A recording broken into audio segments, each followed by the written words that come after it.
Research has shown that a student's sense of belonging in college can actually impact the way that they navigate campus resources. A study conducted in 2023 by Santa Clara University revealed that 46% of first-generation college students in the United States participate in extracurricular activities, compared to the 65% of continuing generation students.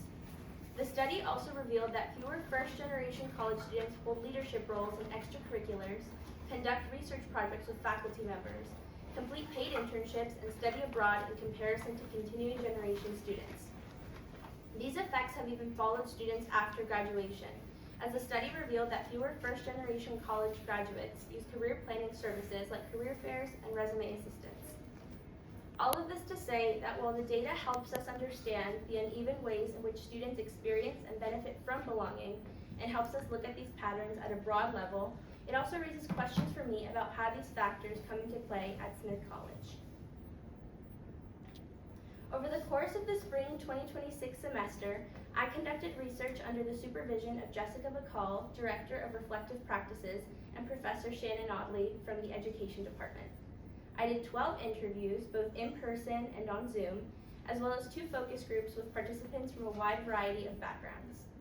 My main objective was to better understand the experiences of first-gen students at Smith College and the extent to which their sense of belonging and their feeling that they matter impacts their ability to build social capital, which is essentially their knowledge about important resources like networks and how to access them.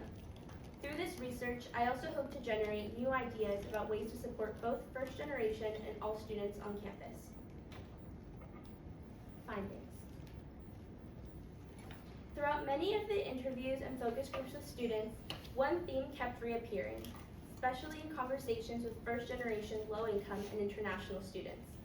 These students often mentioned they felt like they were playing a game of catch-up here at Smith College in academics and in career building, and felt behind in comparison to their more affluent peers. This was interesting to me because although it kept getting repeated in conversations with students, it wasn't a phrase I had seen come up in the readings I had done to prepare for the research and interviews. One of the first examples I saw of the game of catch-up was in my interview with Nadia, class of 29, who is a STEM major. Nadia mentioned feeling like she had to catch up from the get-go, as even while applying to college, her parents knew next to nothing about the college application process, leaving Nadia to do college research and applications on her own. Once at Smith, Nadia felt that in her STEM courses, she didn't have enough experience compared to her peers, making her feel lost and like she wasn't contributing to the group. She recalled a specific example of her feeling this way in her Fundamentals of Engineering class, where when talking about concepts others deemed as simple, like unit conversions and working with variables, Nadia felt lost, while her group mates would mention how the work felt easy. She mentioned this experience made her want to go the extra mile to be a part of the group, especially when she would hear her peers talk about programs and advanced math classes they had had in high school, all resources she hadn't had access to. One of the most memorable moments from my interview with Nadia was when she mentioned she feels that because she doesn't come from the same background as many of her peers, that it's too late for her to have a chance to try and fail, and that she feels it's expected for her to try and do things properly, and that others have had a lot of chances to fail, but she hasn't had the chances or the resources to. As a first-generation student, hearing this is disheartening, since based on 4 out of 6 of the other interviews with first-generation students, along with my own experiences, it often feels like there is no room for mistakes, or like we're expected not to mess up, and this mindset adds pressure on the already stressful situation that is being a college student. Nadia is also the first interviewee to bring up the concept of the game of catch-up, and she mentions that she spends most of her time here catching up, which hasn't left a lot of time for her to find a balance or have the typical college experience, meaning she hasn't been able to participate in the clubs and organizations that she was hoping to. In comparison, Lila, class of 26, a social sciences and humanities double major, as well as a continuing generation student, when asked a similar question, mentioned only feeling out of place and needing to catch up when she took an extended medical leave a couple of years ago and was in an introductory math class with students who were much younger. Overall, she said she found belonging in her Middle East Studies courses, where she felt included when classmates build off of things she says in group discussions or Moodle post assignments. Lila has also built connections with professors and has had the opportunity to take on roles, such as a research assistant job with a professor, that allowed her to continue to grow and develop her interests and made her feel like her skills mattered. From these interviews, I wondered what it would take for students like Nadia and others you will be introduced to throughout this presentation to feel that same sense of belonging, the same sense of being skilled enough and empowered to access resources. This leads to my next finding. The term double discounting, which I first heard in Anthony Abraham Jack's class Dismissed, was also a theme that kept coming up in conversations with students. For some background, the term double discounting essentially means that when first-generation students have jobs at college that they don't see as professional or academic, they undervalue those jobs and the skills that they're building there. In the first focus group, one student, Eliza, class of 29, said, "Last semester I had 3 jobs, and they were not at all prestigious or anything." Eliza's response is an example of double discounting that many low-income and first-generation students do, often unintentionally. She then goes on to explain that her jobs were tutoring kids at an academic support program, note-taking for peers, and working at a restaurant downtown, where she waitresses, cashiers, and more. Eliza is also aware of the stigma that comes with being a low-income student working in more labor-intensive roles, as she mentions that when it comes to interactions with peers at her jobs, on more than one occasion, she has seen the way that their behavior and treatment towards her changes when she is behind the counter or taking their orders. What's most interesting to me is that Eliza had 3 jobs, and taking on that kind of schedule not only requires time management mastery, but also communication, mentorship, teamwork, and leadership skills. However, Eliza didn't see these jobs as helping her develop professionally, but rather as a way to make money. And this was in contrast to the continuing generation students I interviewed, who talked about opportunities they've had to be interns and research assistants, and mentioned using the skills they developed in those roles to build their resumes and to network.